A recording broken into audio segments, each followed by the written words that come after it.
Très heureux de vous retrouver pour cette nouvelle review, la review du sabre noir, du Darksaber, que vous pouvez retrouver sur le site de mon sabre laser, sabre qui m'a très gentiment prêté. Allez, on enchaîne, c'est parti.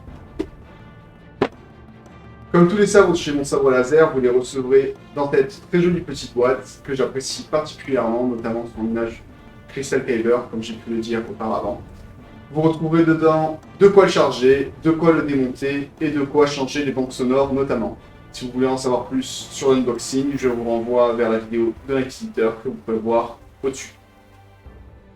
Je vous présente le sabre noir. Et voici le fameux, cet objet vraiment magnifique, ce sabre est vraiment magnifique, j'adore. Il s'agit de la nouvelle version que mon sabre laser vous présente, la version 2 du Darksaber, qui est beaucoup plus finie, beaucoup plus proche de celle qu'on peut voir dans la série.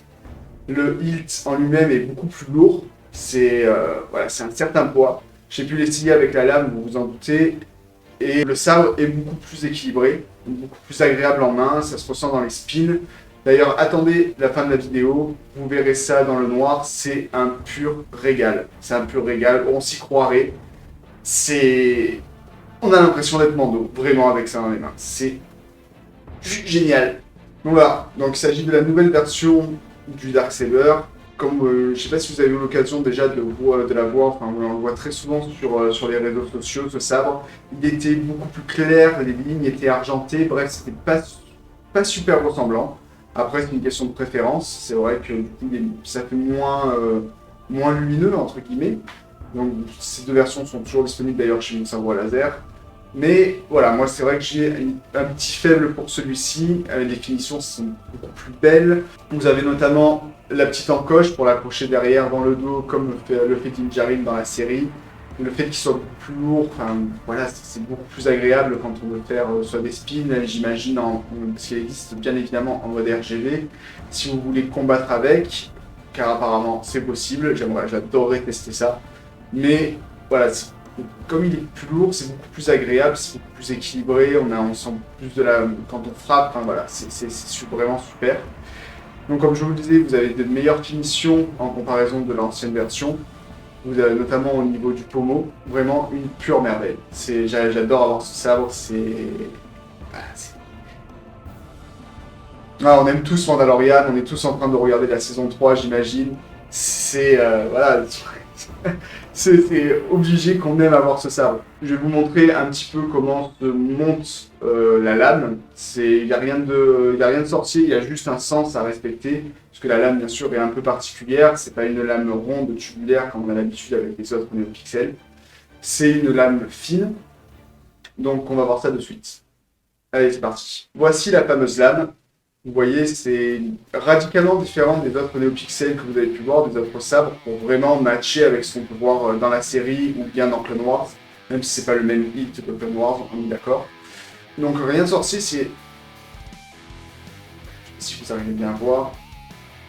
C'est du coup une lame très fine, très étriquée, qui viendra s'insérer ici. Il n'y a rien de sorcier pour le montage.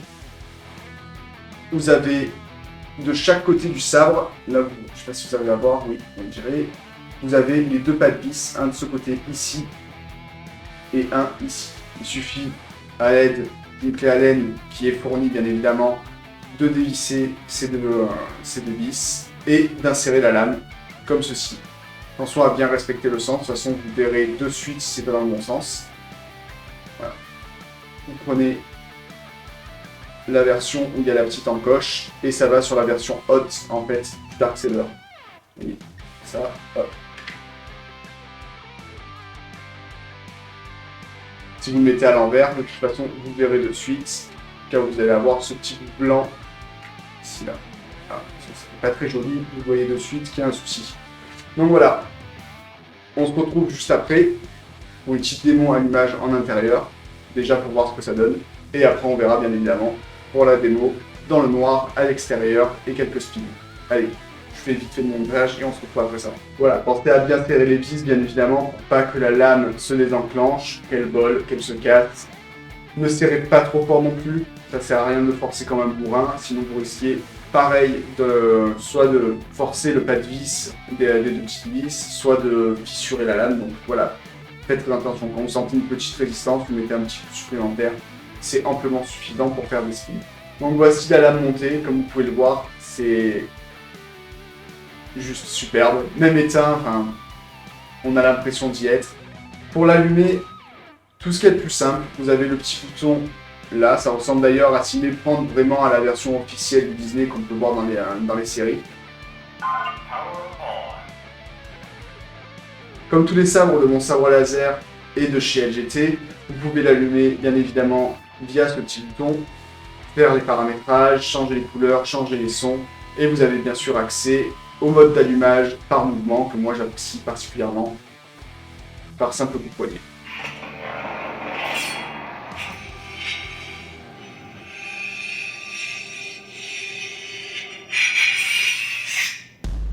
Voilà, c'est un pur régal. Comme vous pouvez le voir, la lame est très lumineuse.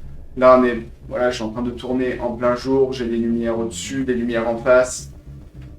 Ça ressort vraiment super bien. Je vous laisse imaginer ce que ce sera tout à l'heure dans le noir. Un régal. Je vous laisse encore un petit peu profiter du son. Là, j'ai mis bien évidemment le son qui se rapproche le plus du son du sabre noir.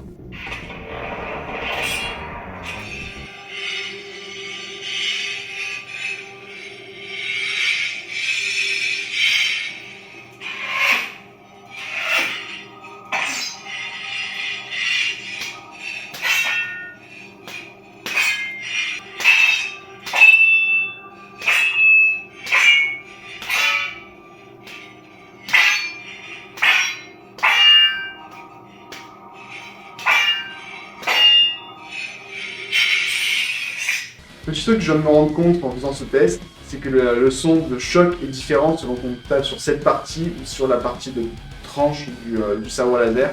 C'est assez rigolo, je sais pas si les coups qui sont captés différemment, j'en sais rien, mais je trouvais ça assez sympa. Qu'est-ce que je peux vous dire de plus si ce n'est que, comme tous les sabres LGT et de chez mon sabre laser, vous avez une énorme banque son, vous avez différents allumages, différents modes de lame, que ce soit sur instable, stable, toutes les couleurs de la gamme RGB que vous pouvez sélectionner soit par mode prédéfini, soit selon la couleur vraiment personnalisée, vous avez tout le spectre possible. Enfin, voilà, c'est comme tous les autres, c'est vraiment des petits bijoux technologiques, on va pas se mentir. Et c'est toujours un régal de pouvoir tester ce genre de sabre et de pouvoir vous les montrer, bien évidemment, en particulier quand il s'agit du sabre noir, on va pas se mentir. Si vous voulez en savoir plus sur ces spécificités, d'ailleurs, si jamais ça vous intéresse, j'aimerais faire sous peu une vidéo qui vous montre un petit peu tout ce qui est possible de faire avec ces sabres laser et comment bien sûr pouvoir les régler. Si jamais ça vous intéresse, n'hésitez pas à le dire en commentaire d'ailleurs. Et en attendant, si jamais vous voulez en savoir plus, j'ai fait sur la vidéo de l'Inquisiteur Site quelque chose de beaucoup plus détaillé, donc surtout n'hésitez pas à aller la revoir. On en a fini, on va passer à la démo spin en extérieur. J'ai vraiment hâte, je me suis un petit peu amusé comme ça, vite fait, depuis que je l'ai eu. Et je peux vous assurer que je pense que ça va être un pur régal. On se retrouve de suite, allez suivez-moi.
Une brève conclusion pour vous dire mon ressenti par rapport au spin que j'ai pu faire avec le sabre noir. Et comme je m'y attendais, c'est franchement la folie. Le sabre est parfaitement équilibré. Enfin,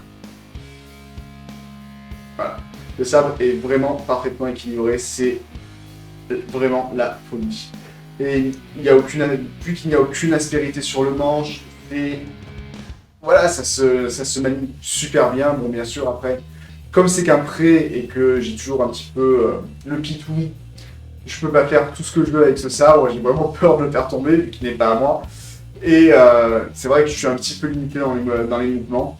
Mais je suis limité par ma propre peur, mais pas par le hit en lui-même. Vraiment, c'est tout simplement la folie. Donc si vous cherchez ce sabre pour de la collection, pour du spin, bien évidemment pas du combat dans cette configuration-là, pas en NeoPixel, on est d'accord, mais pour du spin ou de la collection, du cosplay, c'est un pur régal, et notamment pour les spins, ça se manie super bien. Voilà. On va conclure cette petite vidéo, cette dernière vidéo. Je me suis vraiment régalé à la faire. Je remercie bien évidemment Julien de mon sabre laser, encore une fois, de m'avoir prêté ce sabre, de pouvoir me donner l'opportunité de m'amuser avec de tels joujoux. C'est tout simplement la folie. Je remercie aussi Incognito qui m'a prêté le casque de Mando que vous pouvez voir là, juste au-dessus. C'était super sympa. Voilà, c'est vrai qu'un jour j'adorais pouvoir me faire l'armure de Mando. Et je le remercie en tout cas de me l'avoir prêté pour cette vidéo. Il fallait un petit truc en plus. Bon, j'avais déjà le gros goût, comme vous pouvez le voir. J'avais déjà le blaster que j'ai un petit peu modifié. Mais je le remercie vraiment pour ce casque. Si vous voulez en savoir plus sur ce qu'il fait, vous avez le lien vers sa page Facebook et Instagram dans la description. Il fait vraiment de super tatouages et c'est un grand fan de Star Wars. Donc, vraiment, si jamais vous avez un projet tatou et que vous êtes dans le coin, je vous invite à aller voir. On va se retrouver très prochainement pour une nouvelle review, encore une fois en collection. Une vidéo qui sera en lien avec l'actualité, jeux vidéo. J'ai bien hâte de vous la montrer aussi. Allez, la vidéo est dans les tuyaux.